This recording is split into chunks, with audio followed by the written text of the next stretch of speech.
Hi YouTubers, this is Yar and I'm here with a video. This is part 2 of my making my own hole punch for my personal Filofax. In the part 1, I showed you how to repurpose an old hole punch, and we placed 3 of the pegs on one side and 3 on the pegs on the other side. But we had this issue that when I would slide my paper, it was going way too far. So in this video, I am going to teach you how to make a stopper for your paper. And I made a stopper for the side on top and this one at the bottom. So I can, hopefully, this is what we're going to be able to do. We're going to take our piece of paper and I'm going to pull it a little bit. Put it in, make those holes, slide it over, make those holes, and if this were a perfectly cut paper, this would be my personal size. Oh, almost, wasn't it? My personal size holes. And they do match. I will show you how to do that.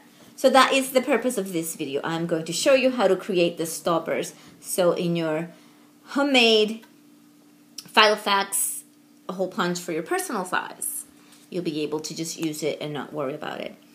The items that you'll need for this video are, of course, your repurposed hole punch.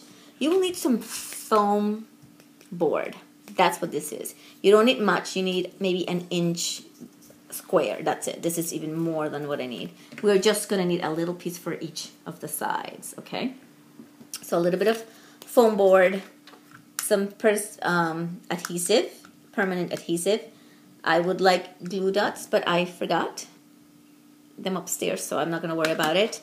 We need a craft knife, a sharp craft knife to cut our foam board, as well as a stainless steel ruler to cut, and a cutting mat so you don't wreck your table. You'll also need some scratch paper so we can test our new design, okay? And let's see how we do it. First of all, the first step to be successful, and I'm going to remove this one. Oh, I just glued it. Did I break it? No. Okay, good. I'm not going to remove both of them, but I'm just going to show you how I did it. The first step is to realize and to measure. Where do I need this to stop? And measure twice, cut once, right? That's the rule. So with your actual Filofax paper, and I am going to try to get right in there, okay? With your Filofax paper, I'd like you to see that there are some markings here at the bottom. And I am in the United States, so I don't know if the hole punchers in other parts of the country, or the world actually, are a little bit different, but this is in the United States. And I'd like you to see that each of my pegs has a line in the center. Maybe if I clean them before I show them to you, that might be easier to see. But there's a line. You see, that one's easy to see, and that one's easy to see, okay? I use that line to guide me. I am going to place that line in the center of my Filofax paper, okay? Center of my Filofax paper. You can actually see that. Unbelievable. There it is.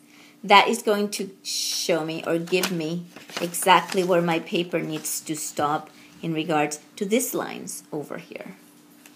Okay? So I'm going to try that again. And this, you know, it took me a few seconds to get it right, but I see that my center is right there. My holes are right there. And I'm going to look down, look down, look down, and I see that I'm going to have to stop mine on the 1, 2, and the 3rd line. So there's 1, let me see that, yes. 1, 2, 3, and then the line with the 5. I'm going to stop mine on the 3rd one, so right before the 5. Let's do it on this side, because on that side I'm cheating, I already have it done, right? Once again, I am lining up my paper, the holes of my paper with those lines. Okay, let me try it like this. You see the lines right there?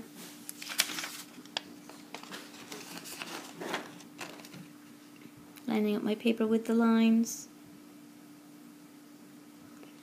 And I'm going to look down here, and it's the third one. See right there? I should line my lines better. The third one right there. So now I know that if I stop my paper on my third line, I am going to get the Filofax border perfectly. Okay? Right there. That's the way it should look. And just to test it, I am going to use scratch paper.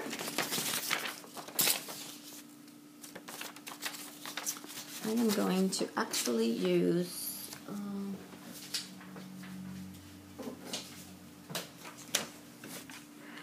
one of those papers that I don't use them. Maybe I shouldn't say nobody. I have no purpose for them. So I am going to line them up. I said it is going to be the third line, so I'm going to test it. So 1,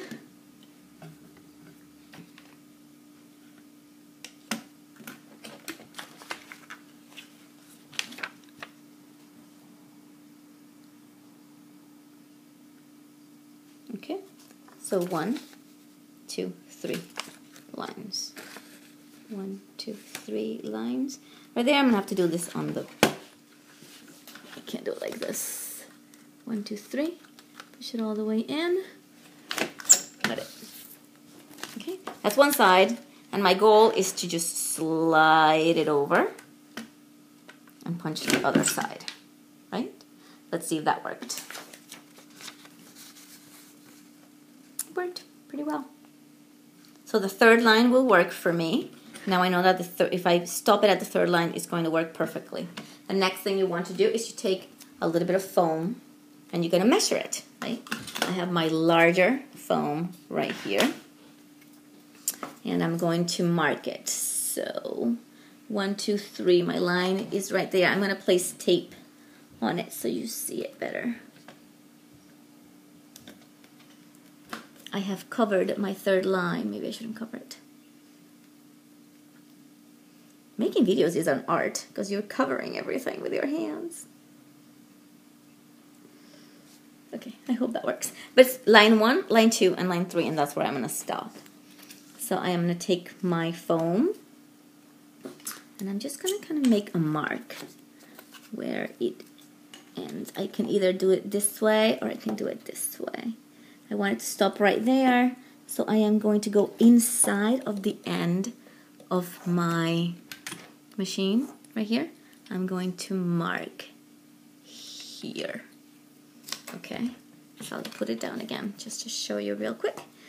This is where I want to stop. This is the inside, and I'm going to mark it just enough so I can cut it right there. I have a mark right there. See it? I just ripped it, but it's right there. Okay, now if you've never cut foam, it's very easy. It is extremely easy to cut. Hints for you. Make sure this is a straight cut. If you cut it with the, if you're at an angle, you're gonna cut at an angle, and that's not what you want. So place your ruler right where you want to cut, and place, watch your fingers there, place right down. If you do that, you have a straight cut. Can you see that? Straight cut? Okay. Now, the next step, you are gonna go ahead and take your permanent, maybe I should do this like this. My permanent glue there. I am going to remove this real quick. I want to make sure I can show you this.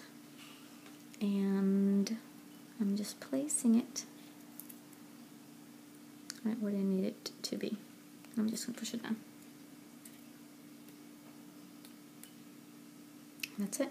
So I made one for each side. A stopper here and a stopper here. Let's test it. This is an actual Filofax paper, which I will use. So I'm going to do one side, and then I'm going to slide it over, punch the other. And that's what I end up with. Let's see if it works. This is the test, right? I mean, if it doesn't fit in here, then what's the point? I am using DIY fish inserts, and I am loving them, so I will be making another video on that. But for now, I just want to show you. These are the punches the holes that we just punched, and let's see if they fit. And they do. They are a little larger in diameter, but the spacing works, and they do not get caught. And for $1.50, I just made my very own Filofax hole punch. I hope you enjoyed it, you found it useful, and if you did, please give me a thumbs up. That'll be cool. Thanks so much. Muchas gracias. Adiós.